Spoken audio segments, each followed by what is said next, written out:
దేవునికి అతి ప్రియమైనది, సంఘస్వరము దేవునికి అతి ఇష్టమైనది.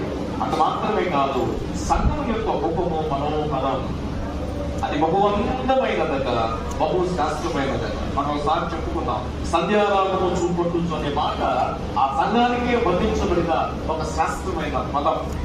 ఈ ప్రతి ఉదయకాల సమయంలో ప్రియులారా, పండ యేసు ప్రభుని సంఘము పావురము సంఘం అని జ్ఞాపకం చేసుకున్నాం.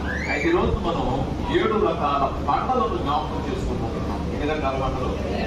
7 రకాల పంటలను ధ్యానించబోతున్నాం. అంటే యేసు ప్రభు ఏ సమయాలలో ఆయన పంటగా వ్యవహరించారు, ఆ వ్యవహరించిన విధానంలో ఎట్లా ఆ ప్రజలకు మేలు, క్షేమం, ఆశీర్వాదం కలిగింది అనేది ఈనాటి మన సందేశం.